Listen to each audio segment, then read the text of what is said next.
Welcome to the IC Connected or ICON podcast. This podcast will challenge conventional thinking about internal communications. It will force you to think differently, consider bold ideas, and step outside your comfort zone through real, unscripted insights from some of the best internal comms pros and subject matter experts in the world.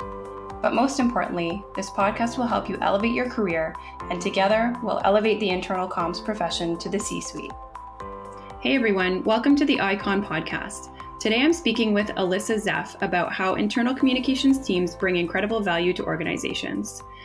Alyssa is the Senior Vice President at Davis & Company, a communications firm that delivers innovative solutions that help leading companies in a variety of industries and geographies reach, engage, and motivate employees. Alyssa brings more than 20 years of both agency and in-house communication experience to her role at Davis & Company. Thanks for joining me today, Alyssa. Thank you so much for having me. Awesome. So before we dive into the conversation about the value that internal comms brings to organizations, can you share a bit more about how Davis & Company helps companies communicate with their employees more effectively? Absolutely.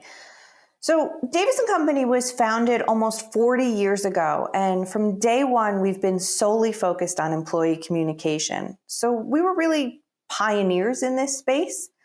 But what that really means is that we really understand employees. We've got 40 years worth of data and information learning about what makes employees tick, what motivates them, how they contribute. And it really helps us understand that they are the lifeblood of any organization. So we leverage all of that expertise and knowledge to help organizations of all sizes across all industries reach, engage, and motivate, as you said, employees. So whether it's a big change, a new leader, a new strategy, HR communication like benefits and wellness, we've really done it all. Awesome. So as you work with these companies, I know you said they're in many different industries and different locations. Are there any common challenges that you see across these companies? Definitely. There's a couple. So the first thing that we hear consistently, no matter what size of organization, is lack of resources. And by that, I mean it's either not enough budget or not enough people on their team. So just general lack of resources. Mm-hmm. And I'll start by saying this is not new, right? Like I haven't heard in all my years of working somebody complaining about having too many resources.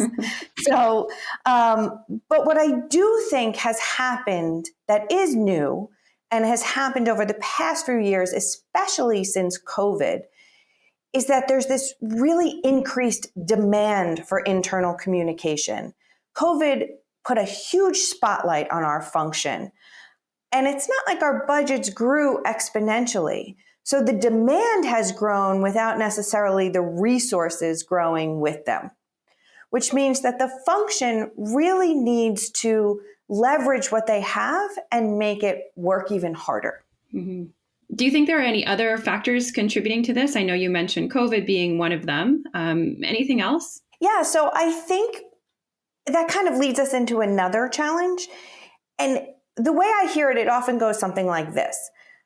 I need data to make the case for my resources and make the case for my function, but I can't get the resources or the tools and technology that I need to get that data. So it's for budgetary reasons, or I get pushback from IT that I'm not allowed to introduce a new technology into our system. So, it's not untrue. So this is a real challenge that I think our clients are facing. That's really interesting because these are all challenges we hear about in conversations with internal communications professionals that we speak to at Sparrow Connected. Is there a common thread or connection between all of these challenges that you've uncovered in your work with these companies? There really is. The bottom line is that the common thread between all of these is a feeling of being undervalued. And I've often heard it said as, we just don't have a seat at the table, or we don't have the same equal seat at the table as other functions. Mm-hmm. And what do you do when that situation arises? What do you do to encourage internal communications to get that seat? Well, it's really ironic and sad and infuriating in many ways that people in the organization who are tasked with helping make sure employees feel valued are not feeling valued themselves, right? That's part of their remit. So this is a function that ensures employees know and understand what they need to do to succeed in their role. They help drive productivity. And I think it's time to flip the switch to start believing in and demonstrating our value. So the first thing I would encourage internal communications professionals to do is to think about a time that they did feel valued. For me, when I was working in-house specifically in communications, it was always during a crisis. So that is a time when communication runs the show. Everyone is counting on your expertise. Everyone is looking at you. You're sitting at the head of the table. So what was it about that particular situation? For me, I felt confident. I knew everyone was counting on me. They knew that my expertise was going to make a difference because reputation was on the line. So I think it's thinking about starting there. What is it that you bring to the table? So the next step is define your role. What is the role you play in the organization? And that's going to be different from organization to organization. This can start with a list of what we do, what deliverables, but I would encourage people to take that even further. How are we contributing to the overall success of the organization? And let me give you an example of what I mean. Let's say you work on a wellness newsletter every month, because that's just what your function has always done. HR wants an HR wellness newsletter, and you deliver it. Have you thought about what are the objectives of that wellness newsletter? For example, are you trying to drive participation in a wellness program?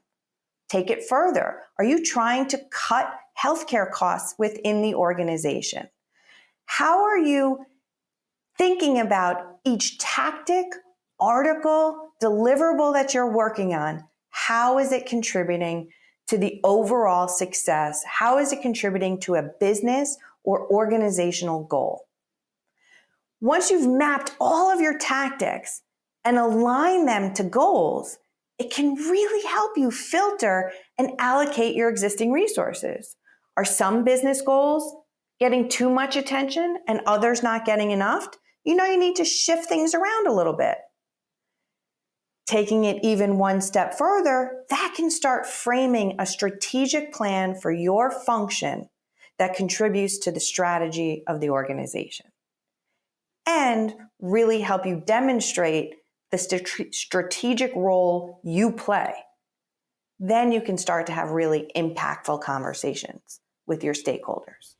Mm-hmm. That's great advice. I think it's so easy, even as a marketer myself, we get caught up on how many people opened, how many people read. What you're saying is that it's beyond that. We need to look at business objectives beyond just the opens, the reads, the engagement, and really make that connection in order to communicate the value of the internal comms function, which is so great. Is there anything else that you recommend internal comms can do in order to help leadership in other departments start to see that incredible value very clearly? Absolutely. I'll start by telling a story. So I left a big healthcare company, and somebody that had worked for me was taking on a new internal communication role. And she asked to have lunch with me and wanted me to help her navigate her first 90 days. And she said to me, so the first thing I'm going to do is going to meet with all my stakeholders, and I'm going to ask them what they want from communication. And I said, I encourage you to flip that conversation. Instead of asking them what they want, ask them what they're trying to do. What are their objectives? Then tell them how communication can help them. We have to speak their language. So imagine a conversation. Let's say one of your stakeholders was the head of IT. And it could go something like this. IT head comes to you and says, we need to make a how-to video for our new self-help portal. You could reply and say, okay, great. A video will take about this long. This is how much it will cost. This is what we recommend the video do, etc. Or it could go something like this. IT head says, we need a how-to video for how to use our new self-help portal. And you say, can you tell me about this portal? Why are you launching it? What's going on? What's happening right now? Well, we're cutting back the staff of our help desk. We don't have enough resources. So we need people to stop calling the help desk and start doing some self-help stuff. Aha. Now you understand what they're trying to accomplish. And you say, great. Here's where I think communication can be helpful. We can help employees understand why they should go to the portal, make it something they want to do. I'd like to come back to you with some ideas on how to do that. Ideas that may even be more cost efficient than a video. So you can see how you're just shifting the dialogue and positioning yourself. A video could be very expensive. It may not be the best solution. You don't have to say yes to that. And instead, you're asserting your expertise because you're understanding what they're trying to accomplish. The other big thing is now you have to start capturing what you're doing. You mentioned open rates, click rates. That's all important because it shows, that's real tactical, shows that the stuff that you're doing is being seen. But taking it one step further is showing that what you've chosen to do is connected to something that they're trying to accomplish. And I think creating a simple dashboard or a scoreboard that line up to objectives, line up to organizational objectives, line up to the objectives for whatever initiative you're supporting, can really help get stakeholders to pay attention and understand what you're trying to accomplish. That's a great idea. I love the idea of creating a dashboard. I'd be actually really curious to see what one of those would look like. And I think that's something the audience would be interested in as well. So yeah, maybe there's a future conversation about that specifically. That's great. I think the example you shared really brings it to life and will definitely inspire the audience to think differently. Even as a marketer, when you ask somebody, what do they want? A lot of times they don't really even know what they want. So I love the idea of asking more questions, understanding the context, getting the background story, and then coming back with a really well thought out strategy that's going to align with the objective. It's all great. So that brings us to the end of our conversation. Do you have any final thoughts or advice for internal comms pros who are looking to reposition themselves and gain credibility and value in their organizations? I do. And I'm going to go back to something I heard from a communication leader I respect tremendously. He's had an incredible career. He's been like a mentor to me. So in response to the comment where internal communicators say, we don't have a seat at the table, he says, you do have a seat at the table, but if you use it to take other people's orders, that's how you're always going to be treated. And that really resonated with me. We are a function that's a science, that's an expertise, as much as all the other functions sitting around the table, be it legal, regulatory, medical, compliance, all of them. We have the same evidence-based expertise. And if we sit there and take everyone's orders, that's how we will be treated. But if we sit there as though we deserve that seat at that table, then we will command the respect for the function.